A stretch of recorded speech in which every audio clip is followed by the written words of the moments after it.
So welcome back to another episode of The Conversation. It's myself, Mayowa Quadri of Stoppage Time TV, and I'm joined by a few dear friends who are really shaking up the sports media industry and doing a lot of great things. We have 2/3 of the Beautiful Game podcast with Dej and Dot.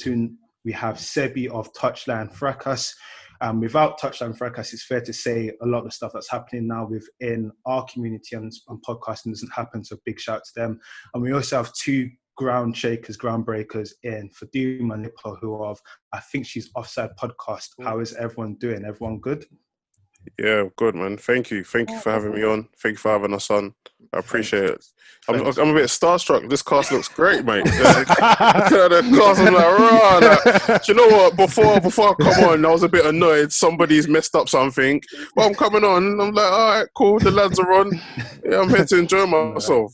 Like I said, in terms of the conversation we're going to be having today, it stems from the unlawful killing of George Floyd, but it also relates to the amplification of the conversation about Black Lives Matter in terms of football's reaction to racism in sport and also sports media. And in terms of sports media in our community, it's impossible to have that conversation without some of the pillars, which is TouchlineFracas, which is both of you, Fadumo and Lipa, which is the Beautiful Game as well. So without further ado, it's probably best to start off at the key catalyst of what's taken us this moment, which is the unlawful killing of George Floyd. So in terms of the footage that was available, in terms of this, what we've seen, what are your reactions to that killing and how it relates to young people within our community right now?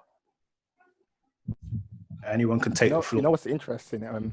I actually haven't watched the video in full, and I was actually listening to Jordan Jarrett on this very own platform, and he was saying that like we're almost getting too used to seeing stuff like this, and I kind of share the same opinion. So when I do see visuals, you know, that disturbing and disgusting as what we saw the other day, I'm kind of like very reticent to view it in its entirety. But the lucky thing about this incident is that this was caught on camera, because this is happening every day, but it just doesn't get caught on camera. And for me, like, obviously I'm a massive advocate for what's going on in terms of the Black Lives Matter.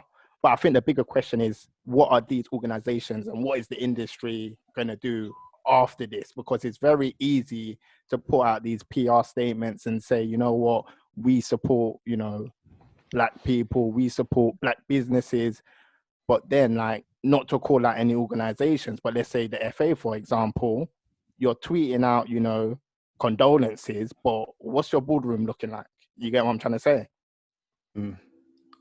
I think that's a very important point, because that's probably a nice segue into where we are in terms of sports response. I think we've seen every single organization in the world do a call out. We've seen loads of football clubs make call out. We've seen loads of institutions within football make call outs.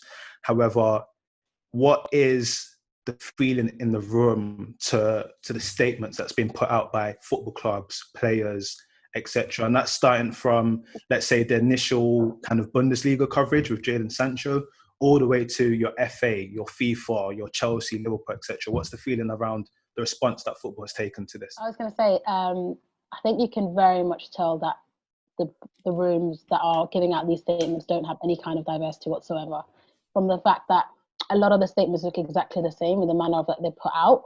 I thought, like, you know, for example, like Liverpool coming out and doing kneeling for the purpose of, you know, to pay tribute to George Floyd.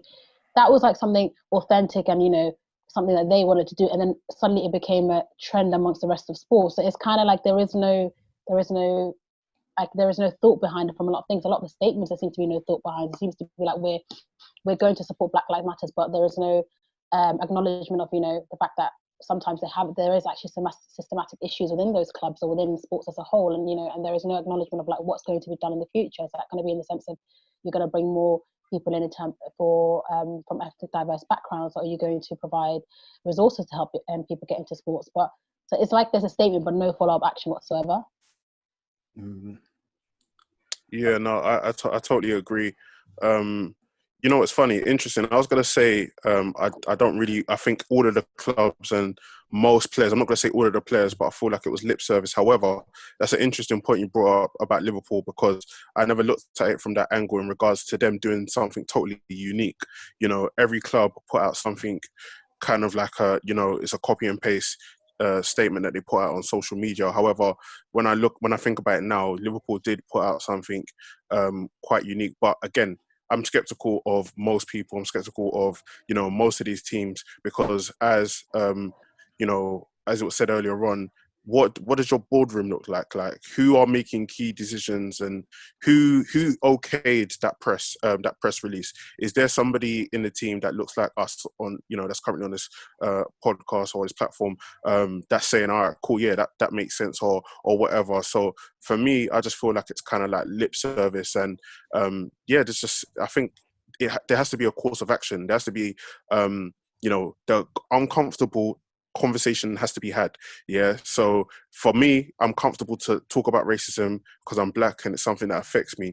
But the wider majority are very uncomfortable when speaking about racism. So even when you talk about the Bundesliga and what they said, Jadon Sancho, paying tribute to a political message or something like that, like political message, the way you just, fancying around the way it is, it's racism, police brutality. Say what it is. It's not a political message. Do you know what I mean? I'm not saying, vote for Brexit or don't vote for Brexit. I'm telling you that black people are being killed unlawfully, and RIP to this guy that was killed unlawfully. It's not just any political message, and it just shows how uncomfortable people are about speaking about this, and it just shows their unconscious bias. And I just, even thinking about it now, I just feel sorry for all of these young kids coming up that have no managers that look like them, no referees that look like them, and you start to think like, was I actually right when that referee wasn't giving me the foul because he just thought I was big and strong and I was barging people off and whatever? Like, you just start to think about certain things, start to think about little things, and you just feel sorry for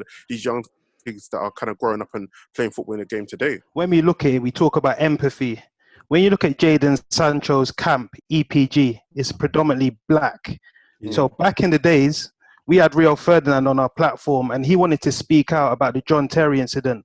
But the teams around him, the management will say, no, listen, this is going to affect your commercial deals. But with Jadon Sancho, he's probably speaking to his agents and saying, no, I'm not happy with that. I want to make my opinion heard. And that empowers him to come out and make a message. And he's got the full support of not only his management team, but his club as well. And I think we need these young players, the Raheem Sterlings, the Jadon Sanchos, to use their platform in a way to say, you know what? I'm not having this, I'm speaking out. And that also empowers us as platforms to say, you know what, they're speaking out, so we can speak out. No, I think all the points there are really strong points. What's been a topic that's floated in my mind for a few days is, if we look at the timeline of how everything happened, Jadon Sancho made his statement on the Saturday. Premier League probably made their statements going on from the Monday. I remember being at home and sitting down and thinking to myself, why are no footballers talking about this? And it relates back to what we just discussed now. Is it because they're not allowed to, because social media thinks it's a political message? After doing some digging, I realized you can say whatever you want as long as it's not a political message. The unlawful killing of a black man is not a political message to speak out about. That's something that you're passionate about and outraged about. So to then see the likes of Rhian Brewster, who's been a victim of racism within football, come out of his own accord and speak so valiantly and prolifically about it was encouraging, because this is someone that said, you know what, I'm going to speak my truth. To see Sancho do it was really good. To see Hector Bellerin take over on the weekend and before any club did anything was really good. What I then have conflicting thoughts about is the solidarity shown by football clubs, because I understand that it's a way of doing things. All the players can put the same statement. However, it almost feels like, how many times are we going to do this? Yeah, I think about previous instances when football clubs have done this. Coronavirus, everyone makes one statement. Something else, everyone makes one statement. When are footballers going to speak out about how they feel? Going to what you touched on, Sebi, the microaggressions within the room, the way you're treated, the way you're spoken to. If we think back a few months ago, the BBC pundit that was sacked because of his terminology speaking about black lads. This is stuff that happens within academies day in, day out, and they can't speak about things. They haven't got a platform. So when are footballers gonna do things? But we can sit and discuss so many things about this because it's such a big topic. But what are our thoughts on people like Mings going to a protest, stuff people like Sancho having a celebration, things like such as FIFA saying that, you know what, if footballers do celebrations, we believe that they shouldn't be penalised by the local FAs. What are our thoughts on the bigger movement going around all of this? No one should be penalised, because when something bad happens in a city and the city is mourning because something's shaken their community, it's always pray for city X, pray for city Y. But when all of a sudden it comes to race, it's all lives matter. No, sorry, but right now Black lives matter. Maybe tomorrow Asians' lives will matter, but right now Black lives matter. Like when something happens to city X, we don't say all cities matter. So why is it when it comes to race, it's always all lives matter? You know, it's not political at all, because if it was political, then why are we praying for all of these cities?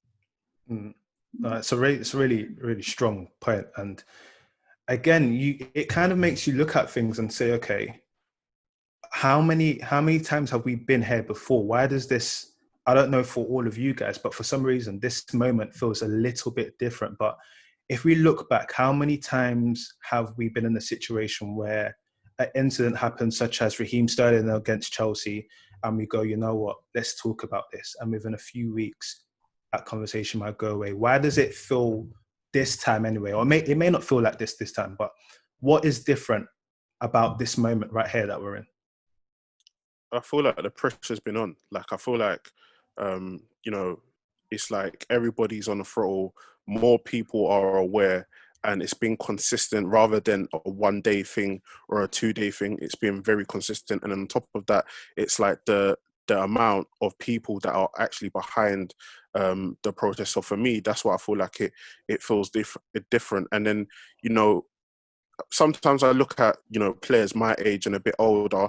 There are some players that speak out and stuff like that. But sometimes I look at it and I'm just, you know, I'm disappointed, because the young kids of today, they have no problem with speaking out or, you know, going to a protest like Mings. Also, guess what? Like, I was so happy when I saw Mings at a protest. Like, do you know what I mean? I'm thinking like, right, like, what about players my age, the older players in the dressing room? Like, what are you doing? Or are you just in a group chat, just like, oh yeah, this is sad or whatever? Like, what are you scared of?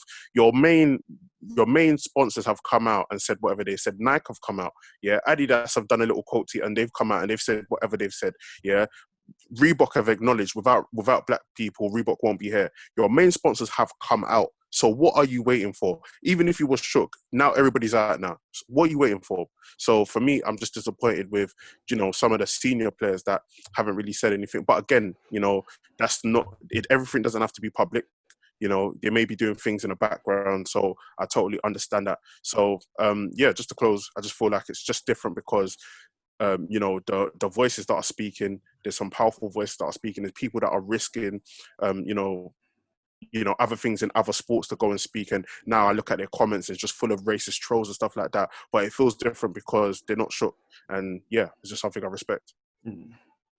TVG Boys, as a platform that has grown and obviously through your hard work allowed yourself to have professionals come onto your platform and speak real stories. I think that's one of the great things about all platforms here is you've all had people come and speak real stories. One of the great things about Touchline has always unapologetically been themselves, and you've had a few tussles with pundits, etc. in the past.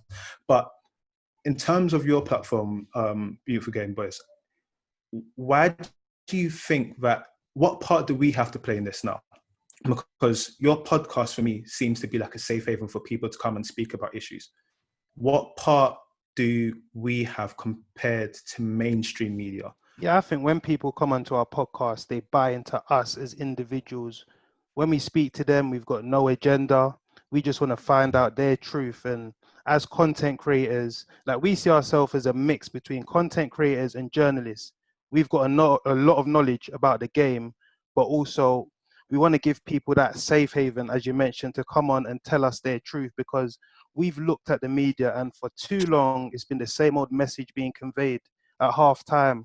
How's the game been? Or how do you feel? then you get the same old answers. Oh, it was a tough 90 minutes. But with us, like you often see players like their guard drops, they feel relaxed, they feel at ease. And that's been something we've been consciously trying to do. And obviously it's been a 19-month journey. But again, I think we're the deciding factors. Again, we speak to footballers on a daily basis. We know what they go through and they know what we go through, and they're trying to support us. And it was funny because recently we had a player, obviously I'm not going to name him, a young player making his way in the game. And he had the interview on Sky the week before.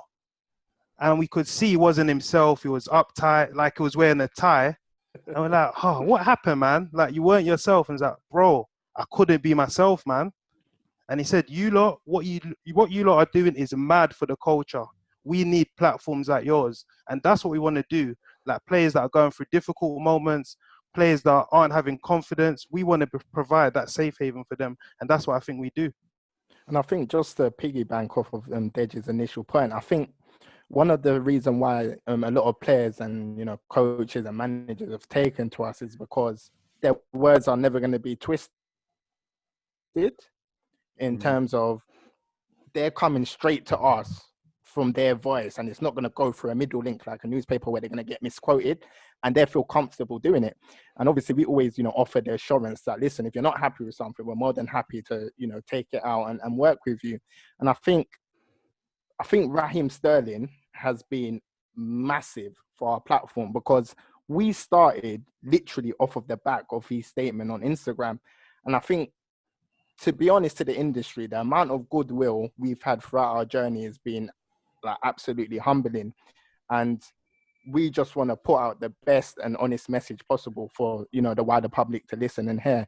For far too long, we've heard the same adjectives coined towards black players: pace, power, beast, animal, monster.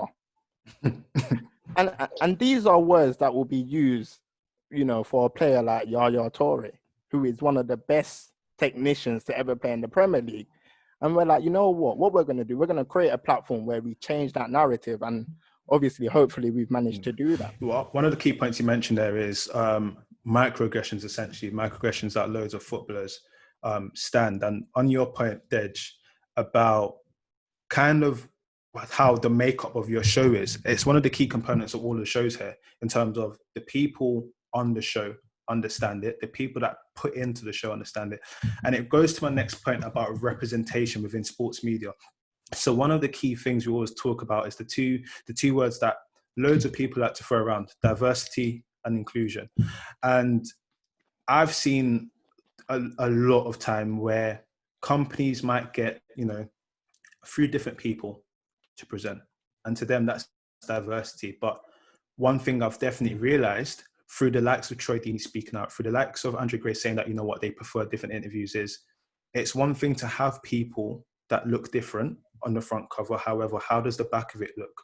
In terms of these institutions, do these people have a voice to speak out on issues? If people were to speak out on issues within their organizations, within sports media, would they throw the companies underneath the bus? And one of the challenges that happened recently was Jackie Aino, who's in the makeup world. She was saying that she challenges people 72 hours to show their board makeup. We can see it with the board of FA. There's 2 females, everyone's white. The board of FIFA, everyone looks exactly the same. And this is then doesn't just leaks from the board, it looks into coaches. And you wonder why you don't have a safe haven where players can come and be themselves. Or you have players that go and wear ties for interviews and they say that, you know what, that wasn't me. And again, that's why Touchline makes such authentic content, because it's just you guys being yourselves. You understand the audience and it's great. So one of the things I wanted to touch on was, in terms of you guys, all of you, in terms of your journey within sports media, what has it been like being a podcast, which is a podcast that is different from sports media? Has it been difficult? Have you been embraced? Have you found the journey with Conversations easier? What is holding platforms back? Seb, it's probably a nice one to speak to you about, because you guys have had your tussles with so many different online personalities. And where does that stem from? To be honest, it's like when I go on a podcast, yeah, it's like I'm just me in real life, innit? So like how I'd speak to, you know, the people in our group chat is how I'd speak on a podcast. Or for example, like you know, like just we just speak how we speak in a group chat on the podcast. And I feel like, okay, like we are very critical of like certain players, but one thing that we've realized is that Touchline is different entities. So, you know, you there's so many people that come on the platform or whatever. So when for example, if I go and criticize a Arsenal player, people say, okay, Seb's got Touchline's got an agenda against Arsenal, but it's just me. Like, or if somebody says something against Liverpool, Touchline's got an agenda against Liverpool, but it's just two people that don't like Liverpool or whatever. And I feel like how we look at it is like, okay, cool. We've put a collective together, and it's like people treat us different from like a mainstream thing. And like, do you know one thing I definitely respect is the Beautiful Game podcast holding journalists accountable for not crediting them for different things, because that's important.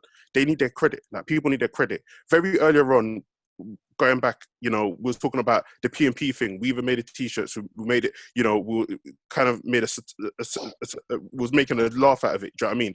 And people wrote about it, never credited us, but we didn't care because we was just like, would quote tweet it and just talk like, LOL or whatever, or certain things we'll say in a podcast and then somebody will write about it, or certain thing we'll do in a podcast and somebody will do, and then we was just, you know, coasting. We're happy coasting, we're happy doing whatever. But when you see people that look like us holding these big platforms accountable, and that's what you should be doing. You should be holding them accountable. And if you're saying, like, if you're taking stuff from, you know, our content or whatever, you should be, you know, crediting us. So I feel like we found that. And then also we found that, yeah, obviously because we've been critical and because we was one of the first people to talk about, you know, racism in football or whatever, and we've called out certain people by name, they don't want to mess with us, but it's fine. Do you know what I mean? Like, it's fine. We're going to keep doing it.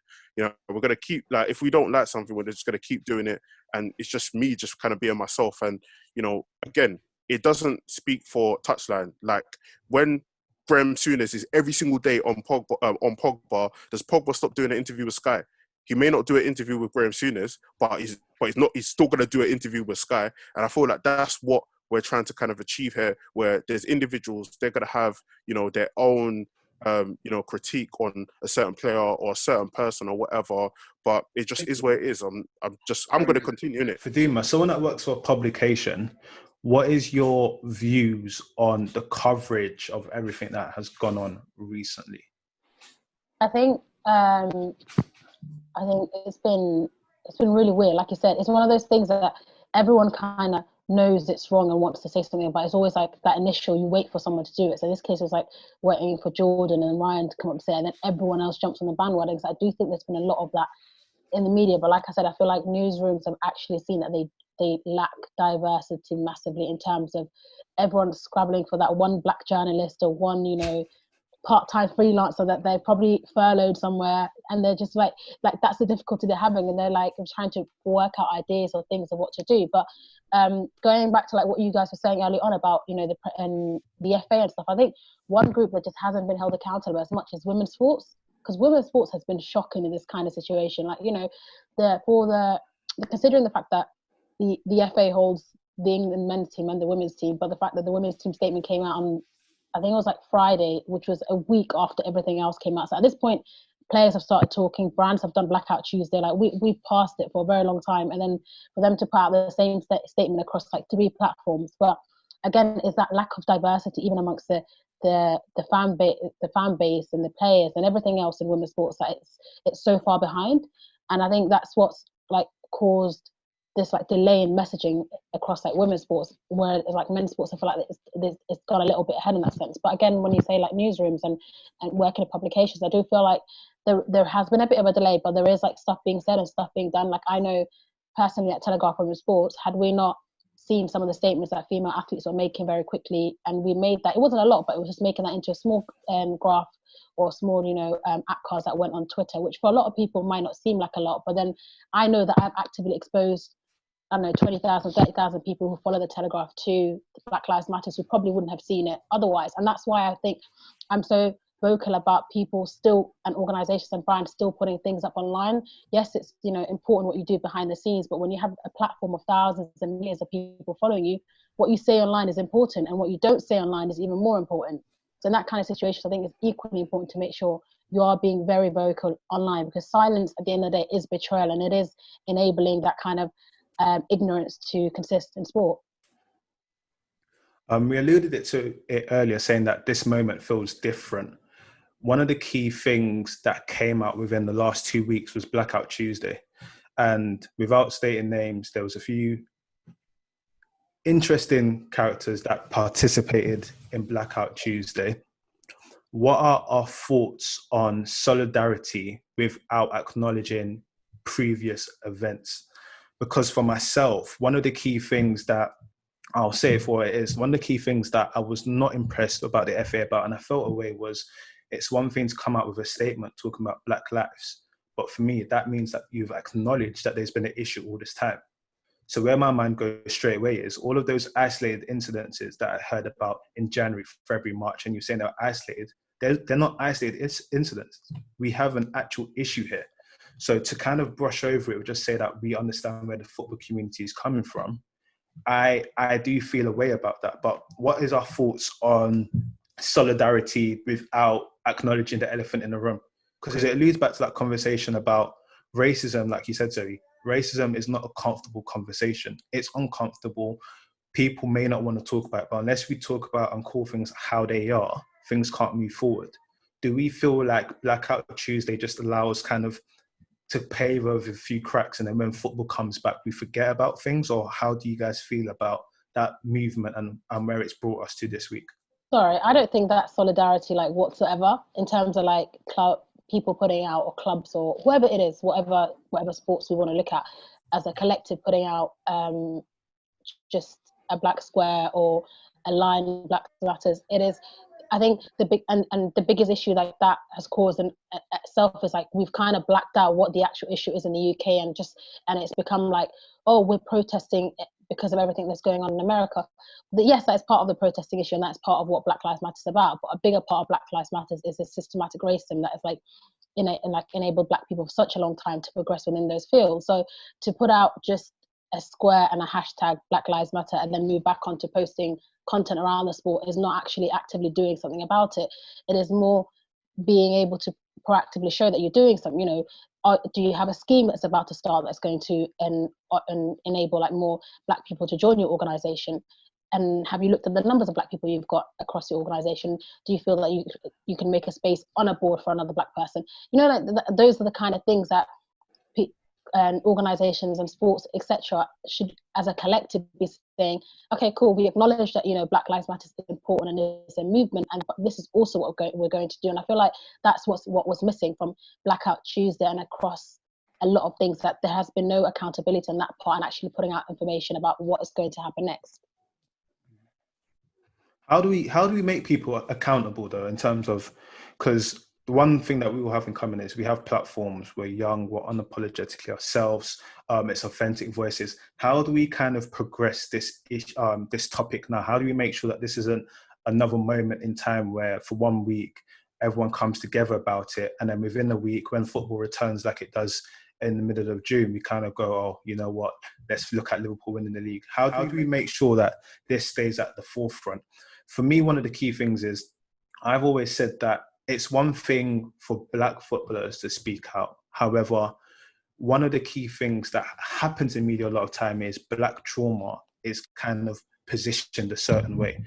And for me, this isn't a black trauma. This is about educating about the systematic issues that are wrong within industries and within this country. I think we need to educate, especially in this time where we've got the pandemic and people are homeschooling their children. I think now is the time when you educate your children about Black history, because the government doesn't really put it in our educational system. I've had it in my educational system. That's probably why I'm so open-minded. I've been so lucky to have it, have teachers talk about it all the time. My PE teachers showing us that this sport was created here in this region, and then talking us through everyone's identity. And we don't have that anymore. And it's a shame that we don't have that. And I think if we educate the younger generation, then in a couple of years' time, it won't be a thing. And to be honest with you, most people nowadays have grandparents that were in the era where discriminating against one person's color was a norm. So how do we educate not only the younger generation, but the older generation who are brought up to be racist?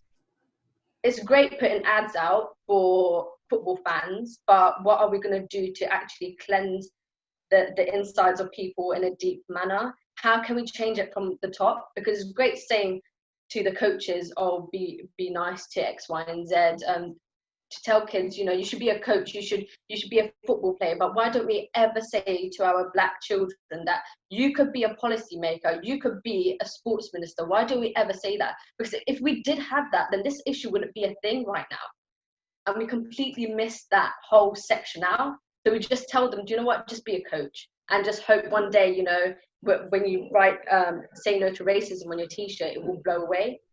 But it won't. There needs to be something changed within our legislations and within British norms and values to actually bring in a deeper change. For me, I feel like in regards to like, so there's obviously two aspects of it. So in regards to sport, it's going to take senior white players speaking out to make people feel more uncomfortable. Do you know what I mean? And then when it's like, if say, all right, cool, I don't know, like Harry Maguire, Manchester United, comes out and just he's reeling off some amazing statement, and it's got Black Lives Matter in there, and he's, do you know what I mean? He's just not having it. He's not having it. Something happens. He's dragged everywhere off the pitch, and he takes a stand himself. Oh, cool. Like, don't know, this kid from Manchester, the white kid or whatever, that may have not understood it, can see somebody who he relates to, and then maybe, you know, that could kind of impact him in that way. So I feel like in regards to football, it's going to take white players having, you know, saying that they're not having it. Imagine someone like Mark Noble, West Ham legend, just saying, nah, we're not having it anymore, not speaking. Do you know what I mean? Like somebody like that, that's got, you know, some clout in the changing room, that, you know, because it's all fun and well, the black players speaking about it, because they should, you know what I mean? Yeah, it's them, but when 99 or 90% of the fans can't relate to them, yeah, it is what it is. Just bare trolls in your comments and stuff like that. So it's 100% going to take white players speaking out and just, you know, kind of, you know, being strong and just showing support, like proper support, not in. So if I speak out in public, yeah, my white teammate come out and speak out in public, and that's how it should be, in my opinion. And in regards to, you know, just the whole general issue, I feel like one of the main things is being in positions of power and also economical empowerment. So I feel like we have to support each other. So again, coming on platforms like this, making sure a platform like this grows or whatever, doing cross collabs, making sure your platform grows or whatever, make sure you're retweeting somebody's podcast, or if he's got a business and he's, do you know what I mean? Make sure you're buying from that person. So, you know, eventually it's like, cool, we've got money too. Do you know what I mean? You know what I mean? So I feel like it kind of, you know, stems from supporting each other in regards to the whole world, and yeah, just making sure that we're powerful, and, you know, we don't have to go to a certain person's shop, because even though they don't mess with us, we don't have to go there. Do you know what I mean? That's not the last resort. I've got, you know, my auntie down the road that does this, or I've got my friend down the road that does this. And it's just about building your community and building that. And I feel like that's probably going to be the best way in regards to the wide audience. But in regards to football, it's white players speaking out. Totally agree with that point on and white footballers coming out, especially within football, because I think you'll then see what other players will come out. So the same way that it takes the likes of, you know, Raheem Sterling on Jordan Sancho to come out, and then that enables other players who are black players to come out and speak. You need that same collective force behind whether a white player comes out in sports. And I think if you look at across other sports, you can see in the in women's football in America, the US Women's National did a roundtable which had black and white players on the roundtable that spoke about race. And, you know, white players acknowledged the fact that although they don't understand it and they don't see it as much, they have, like, you know, they have seen incidents of racism occur around the players. And although they've, you know, they've acknowledged it and they've said, you know, something about it at that point, they realized that a collective responsibility to say to something on platforms, their own platforms, because they know that people do follow them and do follow in the footsteps that they follow on. So yeah, I do think that it is the same way, you know, you expect any other white player to come out and say and condemn anything else that goes on in sport, which is wrongly on their part. They should equally be coming out, not just in support racism that happens directly to their players, in the sense that, you know, they came out in support of Raheem Sterling, they should also do it when it does happen as a whole to the black community, because black players have made it known, and this is something that's deeply affected a lot of them. I think just to add to, you know, all the points that you guys made, like, I think we need to see more presence in the media in terms of black professionals. So I recall a Monday Night Football when Patrice Evra was on the Monday Night Football. And I think the perspective that he gave to Jamie Carragher and Dave Jones, they were actually wowed by that. And what was, you know, telling to me was the social media response. And I saw so many people talking about Evra, you know, trying to change the game, speaking out, you know, wow, like, I've just been educated. And I think what that does is that, let's say you get a Graham Souness and you get someone in that room that's going to challenge his views on Paul Pogba, like a black player that understands Paul Pogba, that will make all the difference. You get what I'm trying to say? Because there's too many times where we see a Roy Keane or a Graham Souness or anyone else just throw these lacy, cliche terms and no one challenges them. So you need people in that environment that are going to challenge you. And I think that's what will implement a lot of change as well. I also think personally that change needs to be implemented at the higher boardroom levels in these organizations. We're seeing a lot of black people being appointed in the menial jobs within all these big corporations. But over the past week, I've been speaking to many people involved in the media, and you can see that they're disillusioned, disenfranchised. You know, they were saying that this Black Lives Matter thing is going to pass. They don't see change being happen. And I think companies need to, you know, take that plunge and start making the changes at senior level. That's when I reckon people will start taking it seriously, because I remember there was a picture months ago of the decision makers, you know, that make the decisions in football, and not one of them were black. And I mean, come on, how do you expect to see change when you've got that kind of, you know, one-sidedness? It needs to change. No, I agree. And one thing that always stands out for me is I've always said, you can have a room of 12 people, right? You can have 2 females, you can have 2 black people, but how much power do they have to make a decision within that room? That's the key thing in terms of all of this. If there's a conversation to be had, can they actually say, you know what, this is what we need to be thinking about? If that's not happening, then your whole idea of diversity and inclusion doesn't exist. It's great to have a black presenter, but does that black presenter have the power to say, you know what, we need to speak about these issues? And we mentioned about white players coming out and speaking out. Something that really stood with me this week was Laura Woods on TalkSport, which is predominantly consumed by white middle-aged men. She came out on this platform and she spoke really eloquently about the situation. And even when she received somewhat stick about it, she came and spoke about it again. And for me, that is the conversation that needs to be had. Some people feel uncomfortable about what she's saying, but this is the reality of the world we're in right now. The reality is we can't keep paving over the cracks here. We can't just keep saying, you know what, it's the norm, because it's not normal. Someone shouldn't be discriminated against or thought less than because of the color of their skin. Back to what you said earlier, gents, someone shouldn't be deemed differently in terms of their skill set because of their appearance. Like the Yaya Toure anecdote was beautiful, because if you think about it, that's one of the best centre mids we've ever seen in the Premier League. We can get into it afterwards, or if you guys think about it or not, but that's one of the best centre mids we've seen in the Premier League era today. But he was pinned as this kind of power horse, athletic, and it's like, so what about his actual skill set? Why are we just talking about those attributes? And those sort of microaggressions or stories is what needs to change. Another key anecdote for me was the one that Raheem Sterling brought out, and when he was talking about Tosin and Phil Foden, about the stories of them purchasing their houses and things being different, the stories being published in different ways. For me, that kind of summarizes the issue we have here.